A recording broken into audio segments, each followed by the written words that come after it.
And then when life slowed down, I had another facing in the mirror to realize, oh my gosh, like, man, there's a lot of stuff that's still in me that's been buried that needs to come out, and I need to get help. And so I began therapy for the first time when I was in California.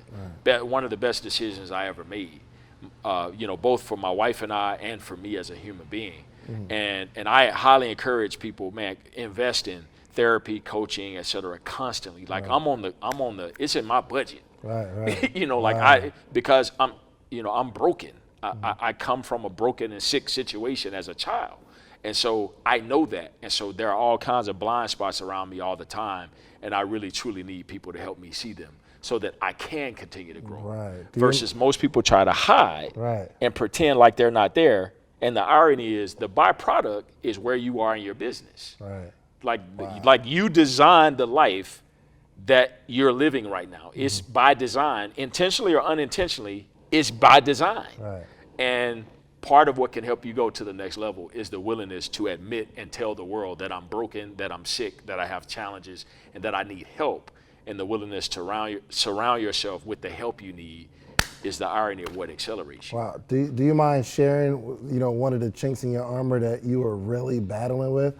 Because I think, obviously, they see people on the interview, like, yo, this guy's got it figured out, but we don't, right? We all have, these issues. So somebody might be dealing with something that you dealt with. Do you mind sharing something like that that was really a cancer and how you got over it? Yeah, I think, frankly, the relationship I had with my mom and my dad, my biological mom and dad, because another thing I tell people when I work with my CEOs and executives is we also, in corporate America or in the marketplace, we try to separate life from business. And in reality, the two are inseparable. They're inextricably linked. Like what's happening metaphorically after 5 p.m. metaphor, because most of us don't work until just 5, but that is ultimately impacting what's happening the next morning when you show up at work, right? So it's 5:01 p.m. metaphor again. You need to be looking at 5:01 p.m. to 8:59 a.m. Right. Because when you get to work, you're able to bury and hide some things at times. But man, life outside of work can be crippling to what's happening in your work life. And so for me, the brokenness of my relationships with my mom and my biological father and even my stepfather, that was a weight on me for many, many years. And I had to go through therapy in order to process and heal from and get free from the weight of me feeling like I never got fully from them what I quote unquote deserve to get from them as parents. And so now I'm able to give to my son and daughter, and now even to my wife, in ways that I couldn't when I was still broken and bound by that brokenness in the relationship with my mom and my dad. Wow. What was the hardest part about going through that process, and what did you do? Like, was there something you really didn't want to do but you had to for him? Well, I think, yeah, man, and this may sound crazy to a lot of people who have really close relationships with their parents. I just had the coming to the realization that in order to go to the next level, I had to create some distance between them was a very difficult decision. Because it's interesting, our relationship was on point when I was dysfunctional. The more dysfunctional I was, the more on point that relationship was. Because I was living the reality that my family lived on a daily basis. The yelling and the screaming and the arguing and the and the antagonism and just the constant and all that energy, Dave, was consuming me and keeping me away from acceleration in my life.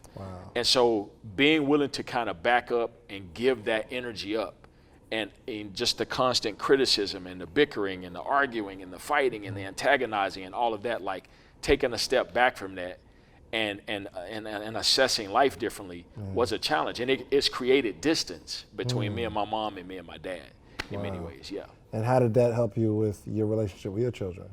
Oh, because, for example, if I had an argument with my mom, that would carry over to how I engage my wife and how I engage my kids.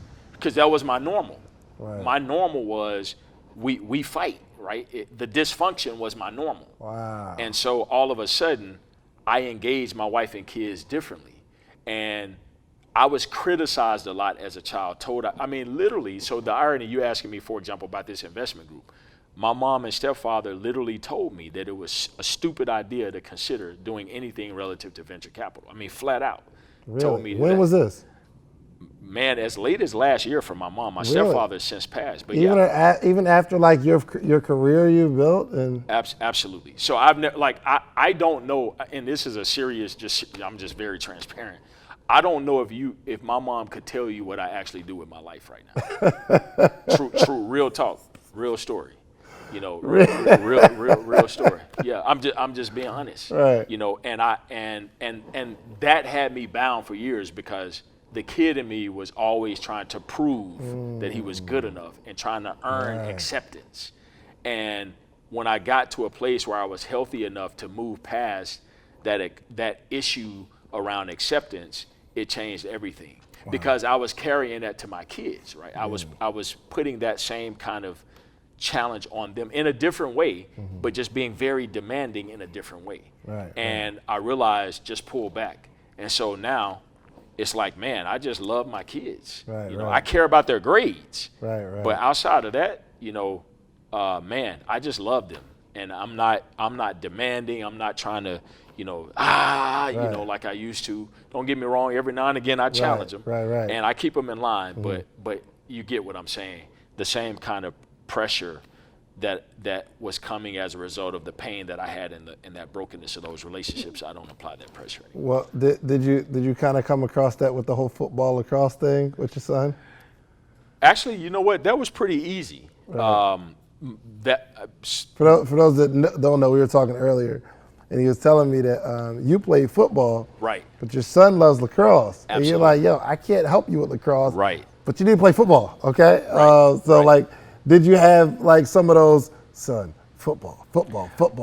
I did, but only from the vantage point of seeing it as a pathway. Now, my son's an incredible student, by the way. I mean, literally, like, you know, Mandarin 6 years, straight A's, honors, What? AP classes. Yeah, like, so I want to be loud and clear. Right. I didn't see sports as a vehicle out, or as the only vehicle out. But for some of the schools that he wants to apply to, we visited Stanford, we visited Harvard, you know, we're going to Duke, you know, schools like that, having additional things on your resume add value to your options for acceptance. Gotcha. And so my point was, you can be a really good football player at a private school that he attends and get some great looks from some of the top colleges in the world. Right. And so I knew how to help him with football in terms of the training, the connections, et cetera. I didn't know how to help him with lacrosse. Right. So that was where I was pushing back a little bit. But again, an example of my change, whereas in the household I grew up in, literally I was told that was a stupid idea, that was dumb. In this case, I literally said, I tell you what, I'll let you go out there. And if you go hard and it works, you got my 100% support. Yeah. And literally, I'm feeling it in my bank account. He's got my 100% support. Right. You know, I'm putting my money where my mouth is. I can imagine lacrosse ain't a cheap sport. Oh, it's not the cheap type of at people all. that play lacrosse, they not just hooping. You know what I'm saying? It's a different group. Yes. They have no lacrosse fields on MLK. Yeah, you know what I'm saying? yeah, exactly. So in the training and the private sessions and everything it takes to be successful at the sport, we're investing in it because he proved he could do it, and so I'm behind it. Yeah.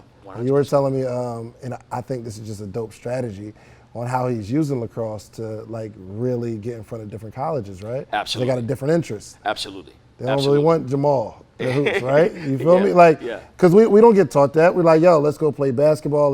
But we don't look at these other things. So kind of tell us the relationship between, you know, the lacrosse sport that he's playing and the colleges that he wants to attend. Sure. So a lot of the schools in the Northeast and really on the East Coast pride themselves in lacrosse as a sport.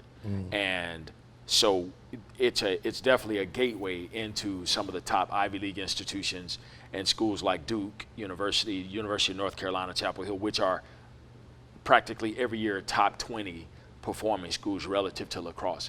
But notice there's a correlation between their academic options and the sport itself, right? So the top schools, the schools that have the top lacrosse programs, in most cases have incredible academic options. And so there is a correlation there. Wow. Insane. Like, we just never think about that kind of stuff. Absolutely. You know what I mean? Absolutely. So, all right, so I got a couple more questions. Okay. You're running the company Amazing CEO. Yep. First, I want you to tell us about the company and how you kind of got started. But I also want you to talk about, there's a different type of person between a small business owner and the amazing CEOs that you coach. And I want to know what those different personality types are like. Yeah. So first question again. Tell us about Amazing CEO, Yep, the company. just generally speaking. Yep, so Amazing CEO, again, is a consulting agency with a mission to accelerate CEOs and key executives. And the mission statement I identified because, again, a lot of consulting agencies and a lot of consulting companies, they work through process, technology. They're trying to drive change through systems. I'm trying to drive change through the people who are implementing the systems or executing the systems or evolving the systems. And so my focus is on the leaders, but obviously looking at the business behind the leader, not the other way around. Right. And so I've been blessed to see some early successes as a result of, one, that approach, and two, just the relationship capital that I've established over the years. It's allowed me to, frankly, to build up a pretty quick revenue stream and get things moving in that space. And so you mentioned some of the differences. I will tell you that. Because you go higher level. Yeah, I mean, CEOs. I have CEOs in publicly traded companies, Fortune 500 companies, down to startups. There's pros and cons, if you will. I get blessed because I get to see the pros and cons of both. For example, the bootstrap entrepreneur is going to be more scrappy.